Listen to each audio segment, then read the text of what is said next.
Salatan wassalaman ala asrofil anbiya'i wal mursalin wa ala alihi washabihi ajmain. Di sini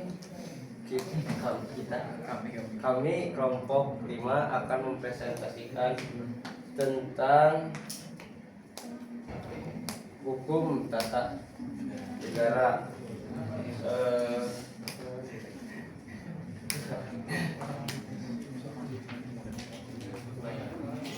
Perkenalkan, saya Muhammad Iqbal sebagai moderator dan pemateri pertama. Kemudian ada teman saya bernama Umar Alfas sebagai pemateri kedua.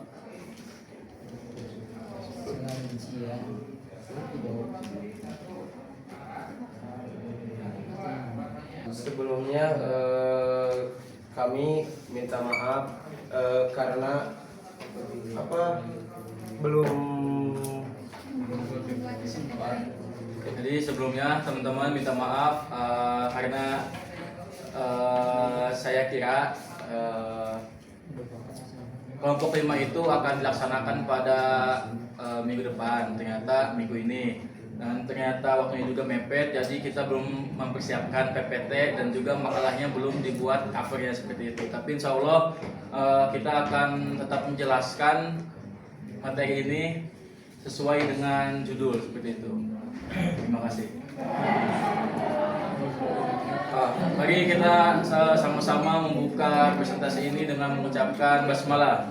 Bismillahirrahmanirrahim.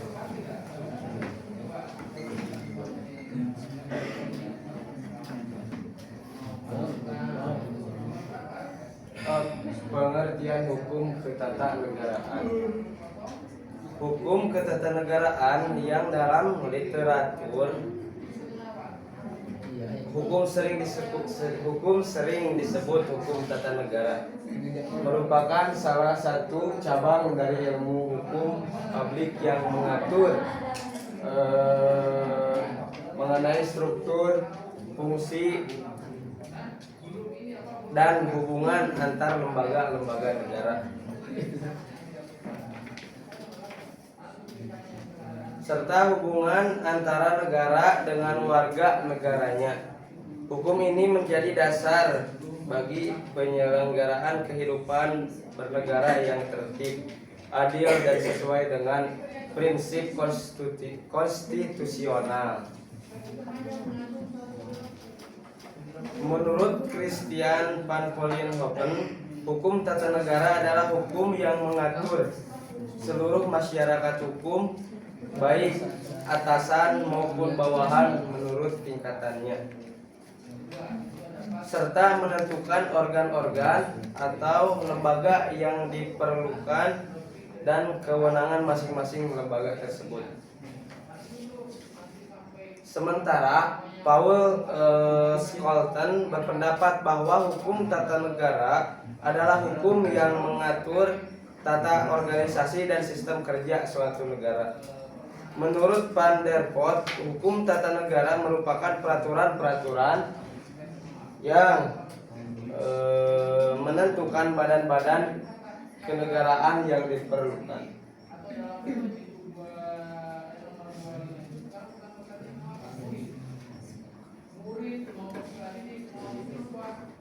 Adapun menurut Moh Kusnardi dan Harmaili Ibrahim, hukum tata negara adalah sekumpulan peraturan hukum yang mengatur organisasi negara, hubungan antara alat-alat perlengkapan negara, baik secara vertikal maupun horizontal,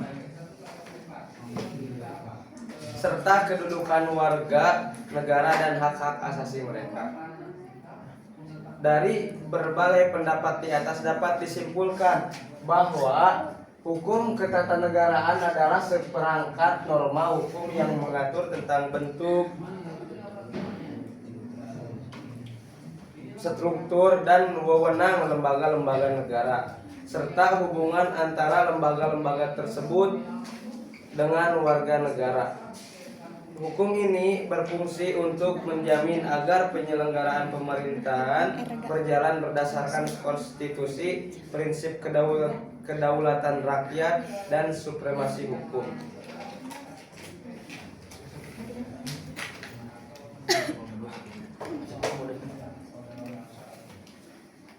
Sementara Hans Kelsen teori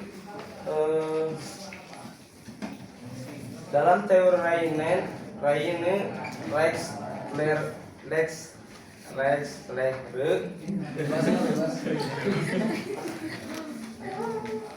teori hukum murni menyatakan bahwa hukum adalah sistem norma yang tersusun secara hierarkis, di mana norma yang lebih rendah bersumber pada norma yang lebih tinggi hingga berpuncak pada norma dasar atau Grundnorm. Dari berbagai pendapat tersebut dapat disimpulkan bahwa konsep hukum mencakup 3 unsur pokok, yaitu ada normatif yaitu hukum berisi aturan yang harus ditaati, adapun mengikat karena memiliki kekuatan memaksa, dan ada juga bersanksi karena pelanggaran terhadap hukum menimbulkan konsekuensi hukum tertentu. Dengan demikian, hukum berfungsi untuk menciptakan ketertiban, keadilan, dan kepastian dalam kehidupan bermasyarakat dan bernegara. Mungkin sekian yang bisa saya sekarang lanjut ke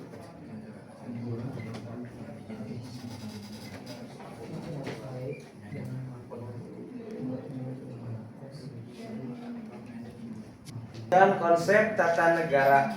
Istilah tata negara berkaitan erat dengan sistem pengaturan organisasi negara, termasuk bagaimana negara dibentuk, siapa yang memegang kekuasaan, serta bagaimana kekuasaan itu dijalankan dan dibatasi. Menurut Sri Sumantri, tata negara adalah keseluruhan sistem yang mengatur organisasi negara, hubungan antar lembaga negara, serta hubungan antara negara dengan warga negara berdasarkan konstitusi. Sedangkan Jimli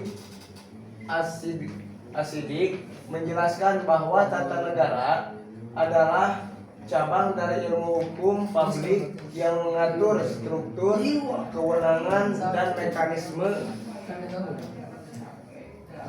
mekanisme kerja lembaga-lembaga negara agar sesuai dengan prinsip konstitusionalisme.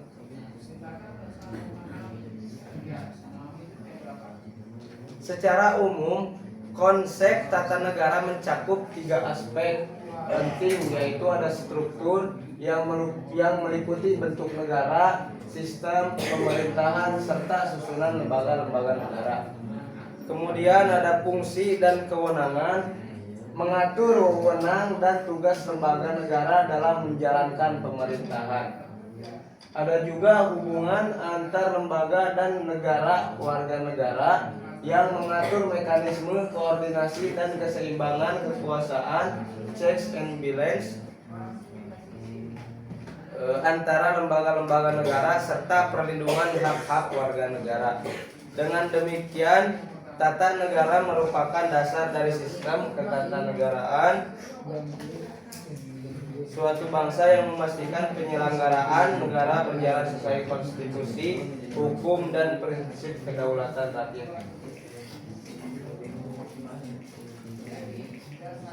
Objek ketatanegaraan. Mungkin sekarang lanjut ke pemateri kedua.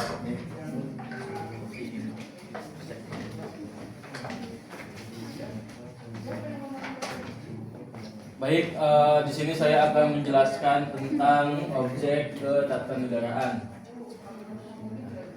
Yang pertama, kita harus tahu itu apa objek itu. Dalam konteks hukum ketatanegaraan, berarti aspek-aspek apa saja yang dikaji oleh hukum tata negara. Nah, menurut beberapa sumber, objek kajian hukum ketatanegaraan mencakup konstitusi, yang kedua pola-pola dasar ketatanegaraan, 3 struktur kelembagaan negara, dan juga prinsip-prinsip kewarganegaraan. Itu menurut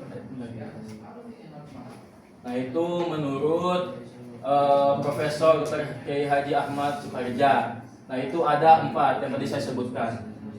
Nah, kita akan masuk ke dalam teori negara. Dalam ilmu ketatanegaraan, teori negara membahas asal-usul, dasar terbentuknya, dan tujuan keberadaan negara. Nah, ada 10 ada 10 teori yang mengemukakan bahwasannya ada beberapa hal yang membuat suatu negara. Salah satunya adalah teori kontrak sosial. Nah, teori ini menjelaskan bahwa negara terbentuk atas dasar kesepakatan bersama, berarti kontrak sosial antara individu dalam masyarakat. Lanjut ke bawah. Nah, teori kedua yaitu tentang teori ketuhanan. Dimiliki oleh penguasa yang sebagai mandat langsung dari Tuhan. Maksudnya itu teori ini mengemukakan bahwa negara terbangun atas adanya raja dan pemimpin. Dan itu harus berarti ada raja atau pemimpin dan punya rakyat. Nah, itu salah satu teori yang menjelaskan bahwasannya salah satu asal usul terjadinya sebuah negara. Lanjut ke 3 yaitu teori kekuatan. Nah, teori ini berpendapat bahwa negara terbentuk karena adanya kekuatan atau paksaan dari pihak yang lebih kuat terhadap yang lemah. Salah satunya yaitu kalau misalnya kalian tahu kerajaan Pasai dan kerajaan yang lainnya kan itu saling bergesekan. Nah, itu salah satunya asal usul yang teori ya. Ini masih teori yang asal usul adanya sebuah negara. Seperti itu. Lanjut ke teori patriarkal. Teori ini menyatakan bahwa negara terbentuk dari perkembangan kekuasaan ayah dan keluarga. Itu teori bisa kita aplikasikan kepada kehidupan sehari-hari ya. Di keluarga ada ayah sebagai pemimpin. Nah, itu sebagai patokan bahwasannya keluarga itu sebagai negara dan ayah itu sebagai pemimpin. Seperti itu. Lanjut ke kekuasaan teori matriarkal, yaitu kebalikan dari teori yang tadi yang di atas patriarkal. Nah, teori ini mengatakan bahwa negara berasal dari sistem kekuasaan ibu dalam keluarga atau garis keturunan perempuan. Ini sebaliknya dari ayah ke ibu. Masuk ke teori ke-6 yaitu teori organisasi. Teori ini memandang negara sebagai organisme hidup, di mana tiap bagiannya memiliki fungsi tertentu. Layaknya anggota manusia, setiap lembaga negara berfungsi mendukung kehidupan negara secara keseluruhan. Nah, kita bisa ambil dari organisasi ada pemimpin dan anggotanya. Itu masih teori ya. Jadi teori itu diambil dari teori organisasi. Masuk ke dalam teori keluarsa. Menurut teori ini, negara terbentuk karena kekuasaan yang sudah berlangsung lama. Artinya apabila suatu pemerintahan memerintah dalam waktu yang lama dan diakui oleh rakyat. Nah, jadi misal ada kerajaan, bukan kerajaan, kayak ada suatu kita bisa sebut suatu kekuasaan. Nah, yang dimana rakyatnya itu atau masyarakatnya itu mengakui bahwasannya dia sebagai pemimpin di wilayah itu. Misalnya di kelas, nah ada Bang Amir sebagai kosma dan kita mengakui bahwasannya dia itu pemimpin di sini. Nah, itu maksudnya di situ. Masuk ke dalam teori alamiah. Teori ini berpendapat bahwa negara adalah hasil perkembangan alami masyarakat manusia. Manusia sebagai makhluk sosial secara alami membutuhkan aturan untuk hidup bersama. Nah, bisa kita lihat di sini bahwasannya teori ini berpendapat bahwa negara ini terjadi karena adanya teori alamiah, yang dimana secara alami manusia pasti akan menunjuk seorang pemimpin dan secara tidak langsung akan membuat sebuah negara. Masuk ke teori idealitas negara. Nah, menurut teori ini, negara bukan hanya wadah politik, melainkan alat untuk mewujudkan cita-cita moral dan keadilan universal. Nah, negara tidak akan terbentuk tanpa adanya harapan rakyatnya kepada seorang penguasa Jadi rakyat itu mengharapkan apa yang mereka harapkan kepada para penguasa. Nah, dengan adanya itu kekuasaan akan terbentuk atau negara. Masuk ke dalam teori sejarah. Teori ini berpendapat bahwa negara terbentuk melalui proses sejarah yang panjang, bukan secara tiba-tiba. Negara lahir dari hasil perkembangan masyarakat, adat istiadat, dan sistem pemerintahan yang berevolusi dari waktu ke waktu. Kita bisa lihat sejarah Indonesia sebelum merdeka, banyak kerajaan, dan perkembangan masyarakat. Nah, masyarakat ini secara dari waktu ke waktu masyarakat yang memiliki adat istiadat dan sistem pemerintahan, dan itu akan berkembang dari waktu ke waktu yang akan membuat yang akan membuat perkembangan masyarakat ini menjadi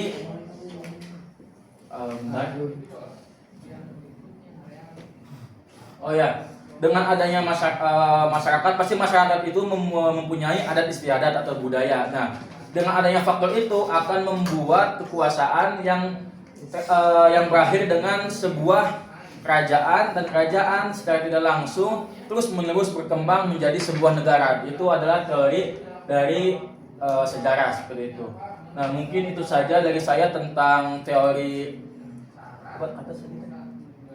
tentang hukum kenegaraan dan teori teori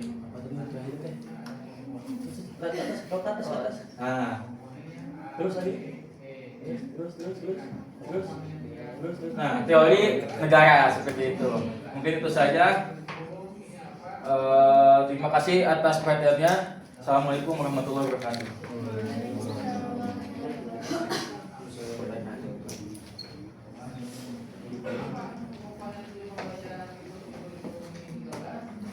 Oke, mungkin sekian materi yang dapat kami sampaikan. Nah, sekarang masuk ke forum sesi pertanyaan. Apakah ada yang ingin ditanyakan? Silakan. Baik, silakan jika ada yang ingin bertanya, kita tampung dulu.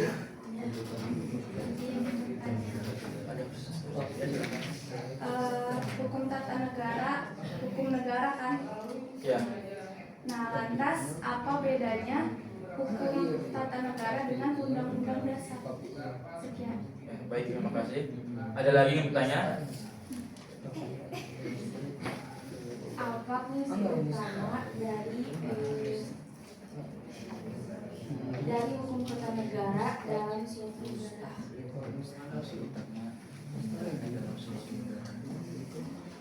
Ada lagi yang ingin bertanya?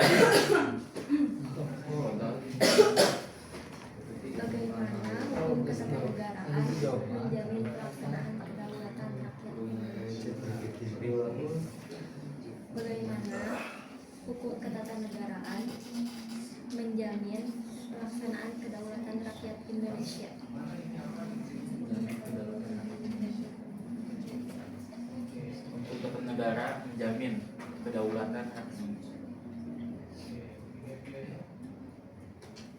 Berapa?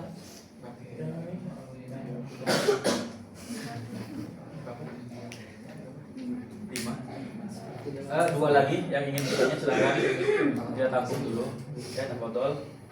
Apakah hukum ketatanegaraan wajib penting untuk dipelajari buat kita gitu?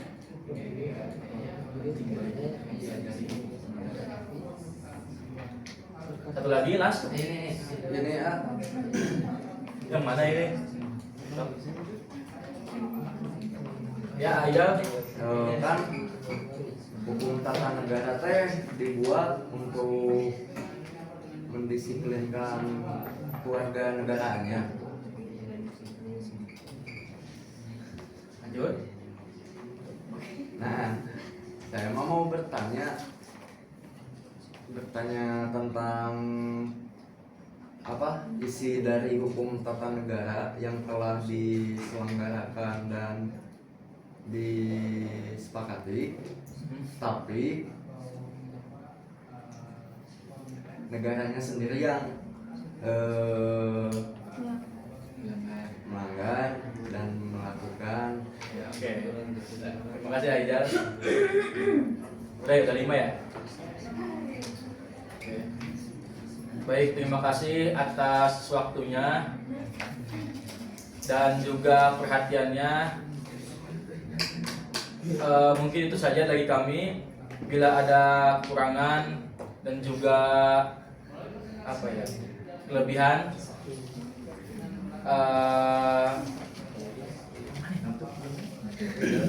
demikianlah beberapa hal yang bisa saya sampaikan. Sebelumnya saya mohon maaf yang sebesar-besarnya kepada hadirin sekalian apabila ada salah ucap kata atau yang lainnya. Beberapa pernyataan yang menyinggung hadirin sekalian. Saya sekian dari kelompok kami. Wassalamualaikum warahmatullahi wabarakatuh. Waalaikumsalam warahmatullahi wabarakatuh.